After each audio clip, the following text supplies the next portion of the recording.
ready. Ladies and gentlemen, please welcome Shakespearean Chronicles.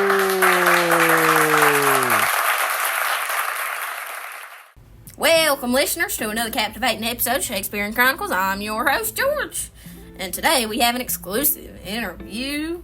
Joining us are none other than Macbeth and Lady Macbeth, the central figures of Shakespearean tragedy, Macbeth. Our discussion takes place just for the tragic end of their story, providing unique insight into their thoughts and motivations. Welcome, Macbeth and Lady Macbeth. Thank you. It's an unusual pleasure to be here. Indeed, we are honored to share our tale. Let's dive right in. Macbeth, your journey from a valiant warrior to a tyrant king is fascinating. Can you share what drove you to skirt to that throne? Ah, yes. The seed of ambition was planted by the witch's prophecy. All hail Macbeth, that shalt be king hereafter. Those words echoed in my mind, kindling a fire which I could not extinguish. Yet, it was not merely ambition. It was Lady Macbeth's unwavering resolve that spurred me to act upon my darkest desires. Lady Macbeth, you are a pivotal force. Your persuasion led Macbeth to commit murder. What fueled your determination? My ambition for power and status was unsatisfied. I believed in Macbeth's potential and was willing to do whatever it took to see him crowned. When he faltered, I invoked the strength within me, setting aside my vanity as I called upon the spirits to unsex me here and fill me with cruelty. Well now. That brings us to the night of King Duncan's murder. Macbeth, what was going through your mind as you approached the sleeping king, ready to kill? It was a thunderous storm within. The dagger I saw before me was both a vision and a manifestation of my intent.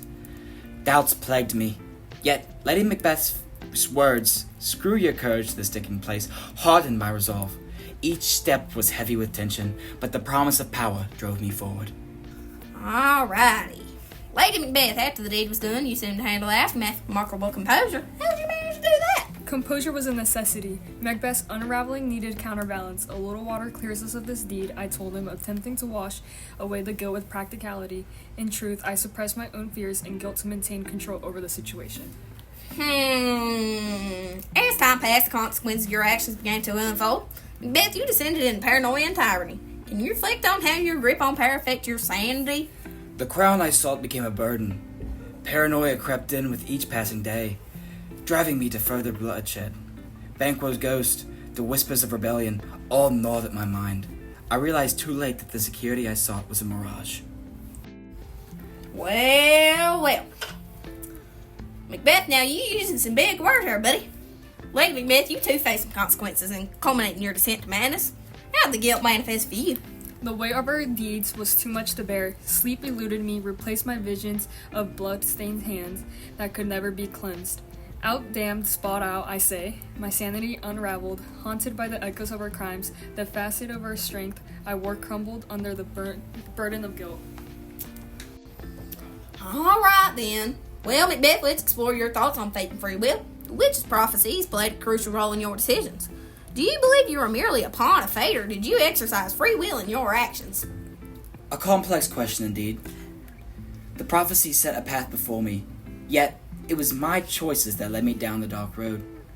I grapple with whether I was destined for this fate, or if my ambition blinded me to the repercussions of my actions. Ultimately, I believe it was a tragic mix of both. A fate sealed by my own hand. Well, you sound a little mysterious here, buddy. Alright. Let it be, Beth. You called upon dark forces to aid your plans. Do you think these supernatural elements influenced your destiny, or were they a manifestation of Yenna desires? The supernatural certainly played a role, but I believe they were reflections of my deepest ambitions. The witches and their prophecies merely echoed the desires I harbored within. My invocation of dark forces was an outward expression of the ruthless determination I felt. In the end, those forces did not create the ambition, they amplified it. I reckon so. Almost like a roller coaster. Alright. Macbeth, as you became king, you faced numerous challenges and threats. The murder of Banquo, your former friend and ally, stands out. What drove you to such extremes, buddy? Banquo's progeny was foretold to inherit the throne, a threat to my reign. The specter of his lineage haunted me, and in my desperation to secure my power, I saw no other path but to eliminate him. It was my futile attempt to change fate. and in doing so, I only tightened the noose around my own neck. Blood will have blood, and Banquo's ghost remains a testament to my moral decay. Well, I got that. Moral decay had a big part in it there, buddy. Alrighty, Lady Macbeth, you initially seemed undeterred by the act's violence, but your demeanor changed as guilt set in. Can you describe the transformation you underwent there, honey? At first, I believed I could steel myself against any remorse. The blood on my hands was a necessary price for the power we sought. However, the facade of strength crumbled under the relentless weight of our actions, the nightly visions and the sleepless torment. They revealed the cracks in my soul. I became a shadow of the woman who once called for the unsexing of her nature. I like your reflection there now, honey bun. Alrighty, Macbeth, your reign is marked by increasing brutality and despotism. How'd your relationship with your subjects and allies evolve as you tighten your grip on that power hunger?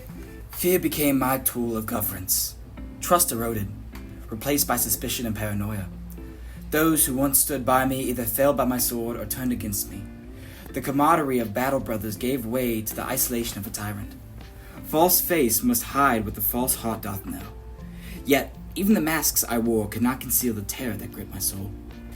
Well there, buddy. I reckon your soul's held pretty daggone tight on that grip. Alrighty. Lady Macbeth, your relationship with Macbeth also transforms the way your deeds press upon y'all.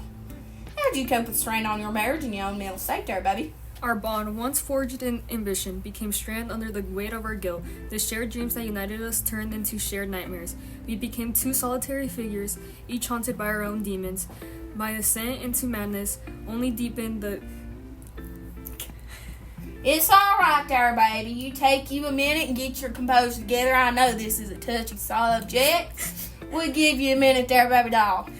As Macbeth saw solace in further violence, and I was left alone with my tortured mind. I'm sorry about that, honey. I know that was a hard question now.